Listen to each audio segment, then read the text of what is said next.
Eu tenho uma admiração muito grande por um escritor brasileiro do último estado do Brasil no sul, que é o Rio Grande do Sul. Um homem chamado Mário Quintana, que é um dos maiores poetas que o Brasil teve. Ele, entre outras coisas, foi capaz de, morrendo com 87 anos de idade, morrer solteiro. Ele tem a melhor resposta que eu já vi para não se casar. Uma vez um jornalista a ele perguntou, mas por que o senhor nunca se casou? E ele disse, olha que coisa bonita, ele disse, sempre preferi deixar dezenas de mulheres esperançosas do que uma única desiludida. Isso é genial. Sempre preferi deixar dezenas de mulheres esperançosas do que uma única desiludida. Alguns já adotaram o argumento. Olha que interessante, Mário Quintana nasceu em Alegrete, no Rio Grande do Sul, faleceu em Porto Alegre e criou coisas maravilhosas. Uma delas, uma trova, um pequeno poema de 4 estrofes que eu vou trazer aqui agora e que diz o seguinte: um dia, pronto, me acabo. Seja o que tem de ser, morrer que me importa. O diabo é deixar de viver. Olha que inteligência, de novo. Um dia pronto, me acabo. Seja o que tem de ser, morrer que me importa. O diabo é deixar de viver.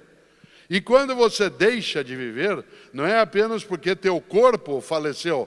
Você deixa de viver quando morre tua esperança, morre tua persistência, morre tua capacidade afetiva, morre a tua ou a minha energia para fazer o melhor. E aí eu sento, relaxo, distraio, desisto. Um dia pronto, me acabo. Seja o que tem de ser, morrer que me importa. O diabo é deixar de viver, que são as mortes em vida. A morte que às vezes você ou eu produzimos em nós, ou quando outras pessoas produzem a tentativa de morte em nós, assassinando nossa esperança, nossa dignidade, nossa integridade.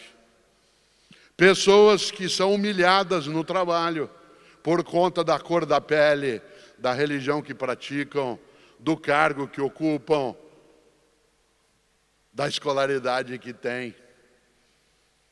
Pessoas que têm a morte da sua dignidade, que são desprezadas no dia a dia.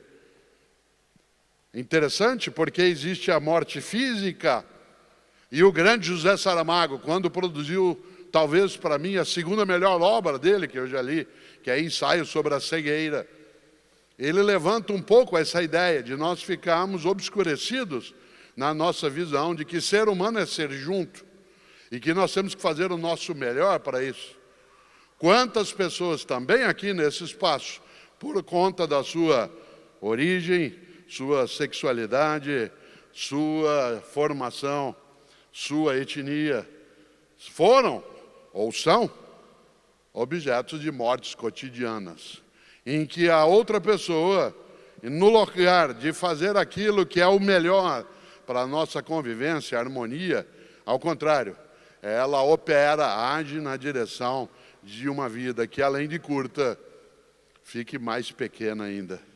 Há uma frase que tem a sua autoria muito controversa, mas que eu não queria deixar de trazer, e eu vou me aproximar aqui da beira do palco, porque ela exige um movimento de braço. Uma frase que diz: uma pessoa só deve olhar outra pessoa de cima para baixo quando for para ajudá-la a se levantar. Uma pessoa só deve olhar outra pessoa de cima para baixo quando for para ajudá-la a ficar na mesma altura. Há pessoas que são tão pequenas que elas só conseguem crescer se elas diminuírem as outras pessoas. E há pessoas que sabem que não são grandes o suficiente e querem continuar crescendo com as outras pessoas e não contra as outras pessoas. É interessante porque quando eu digo e trago aqui isso de modo direto, a noção de que nós somos capazes de vez ou outra, ao encontrar a realidade, dizer eu faço o que eu posso, é evidente que a perspectiva maior é aquela que está no que Mário Quintana trouxe. O diabo é deixar de viver. É quando morre, repito, a tua esperança, a tua dedicação. Não é fácil. Nenhuma pessoa aqui tem uma vida que seja fácil, porque viver, de fato, é complicado. Talvez um dos maiores escritores no nosso idioma, né, na língua portuguesa, falada ao modo europeu, ou ao modo como falamos em outros países do mundo, talvez um dos maiores seja um brasileiro, que muitos conhecem, chamado Guimarães Rosa, que era médico, que morreu em 1967 e deixou uma obra imensa. Né? Um dos seus romances, cujo título muita gente que conhece, é Grande Sertão Veredas. Ele tem uma presença imensa na literatura, no nosso idioma, e o mais gostoso é que Guimarães Rosa, na sua obra Grande Sertão Veredas, faz um dos personagens dizer várias vezes durante o romance: viver é muito perigoso. Viver é muito perigoso. Como é? Nesse sentido, é claro, que viver se torna ainda mais perigoso se você ou eu não fizermos o nosso melhor. Se nós formos incapazes de produzir uma energia que recuse a mediocridade. E o que é a mediocridade? Eu faço o que eu posso. Morno. Quer ver um exemplo disso? Do que é a mediocridade? Quando eu era criança, em Londrina, no estado do Paraná, onde uma bandeira foi levantada agora há pouco, com os ramos, né? O estado do Paraná foi um estado muito produtor de mate, né? De um tipo, né, de erva que se consome em algumas regiões do Brasil, e também de café. Né? E a bandeira tem um pouco um ramo de mate e um ramo de café. E uma das coisas gostosas é, quando eu era criança em Londrina, a escola que eu frequentava, como eram as escolas no Brasil nos anos 1960, a nota da escola de cada aluno ia de 0 a 10. De 0 a 10. E a nota mínima para você ser aprovado ou aprovado era 5. 5 era o mínimo. E é interessante porque o que era a mediocridade? A mediocridade era circular em torno dos 5. Não porque era média, mas porque era suficiente. Como nós tínhamos um modo dos pais terem acesso às notas, não havia o mundo digital. Hoje aqui quem tem filhos, filhas, netos, netas, acessa, né, todo o histórico escolar, o dia a dia da criança, como ela está indo, o que ela está aprendendo, quais são as avaliações. E quando eu era criança, não.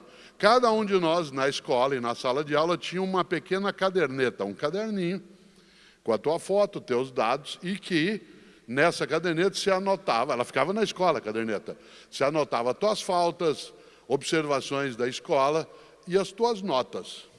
A cada bimestre, essa caderneta era entregue a cada criança, no caso a mim, para que eu levasse para que meus pais, ou o responsável, lesse aquilo e assinasse que estava ciente. Aliás, havia uma regra. Se você chegasse no dia seguinte na escola sem a caderneta assinada, você não entrava. O que levou vários de nós no Brasil a desenvolver uma habilidade grafológica assim imensa. E é interessante porque, vez ou outra, eu chegava com o que se chamava de boletim, chegava para os meus pais, meu pai ou minha mãe olhava: filho, 5 em português, 5,5 em literatura, 6 em história. Que isso, filha? Mãe, deu para passar. Deu para passar. Mediocridade. A mediocridade, isto é, deu para passar. A recusa à ideia de procurar o melhor. Interessante, porque uma pessoa que é capaz e tem a decisão de, não querendo que a vida que curta fique pequena, vai atrás daquilo que é a sua melhor capacidade. Ela, sem dúvida, honra mais a própria vida, a própria trajetória, faz valer mais a vida